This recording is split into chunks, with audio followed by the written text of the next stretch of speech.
Hey y'all, welcome back to the channel, Celebrity Scandalous. Please do me a favor and hit that like button. Now let's get into the mess. Okay, so you guys, Kanye West, there was a lawsuit filed against him last year by his ex-assistant. Well, you guys, she has now amended that lawsuit after Diddy received his charges. I believe it's related, but anyway, let's get into the case. TMZ is reporting this. So this is what they're saying.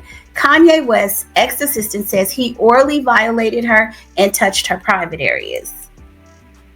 Kanye West's former personal assistant is piling on more serious allegations against the rapper. Now she's accusing him of S-wording, assaulting her, along with a bunch of other horrible stuff, according to new legal documents.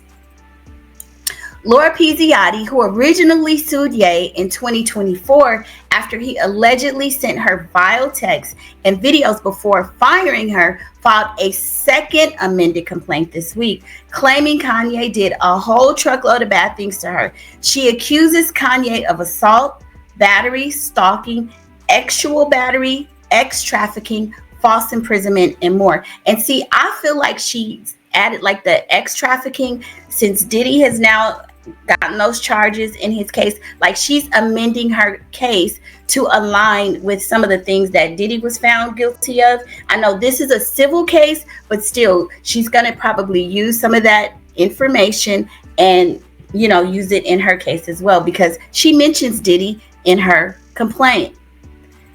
Pizziotti says during a business trip, they were staying at a hotel in San Francisco where they were breaking ground on Ye's new Donda school, and Kanye started making unwanted advances. Pizziotti said she tried to rebuff Kanye, but he kissed her on the mouth and asked her questions about her vajayjay, what that vajayjay is like, you know what I'm saying? You know, talking reckless, if this is true.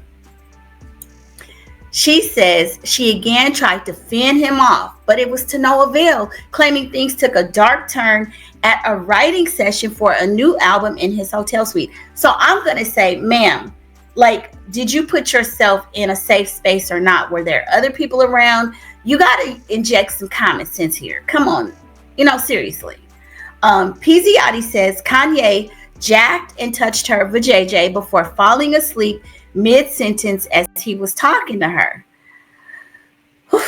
Kanye then allegedly showed up at Pizziotti's hotel room and demanded she let him use her shower before pushing his way through the door.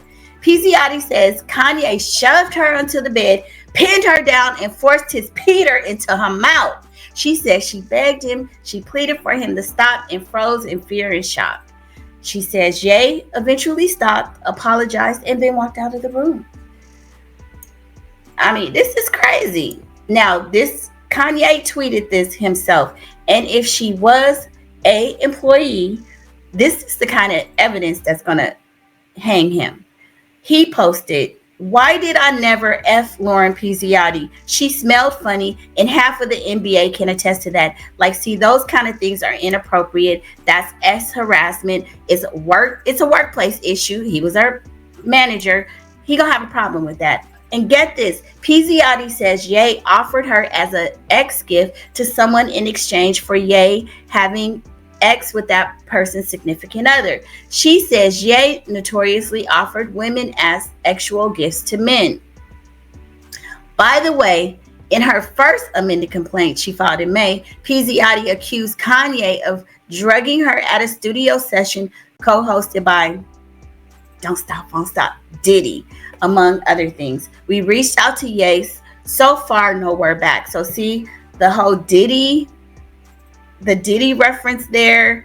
You know, Jane Doe's testimony in Diddy's trial talked about, well, we are assuming it's Kanye and Bianca showing up at, you know, some kind of open and live love-making session. So all of these people, like, all of this evidence is going to come together, and she's going to have proof, you know, to kind of implicate him in something. I don't know how far it's going to get. I don't know, because I do believe a lot of these people are victims, but some of it is a little outlandish. And the fact that she modified this complaint like almost a year later after the Diddy case, it whatever happened to her that was so egregious, I feel like it should have been in the first complaint. I haven't gone over the first one to read it and do a comparison. But anyway, y'all, you guys jump in the comments and let me know your thoughts, and I'll see you on the next video. Bye.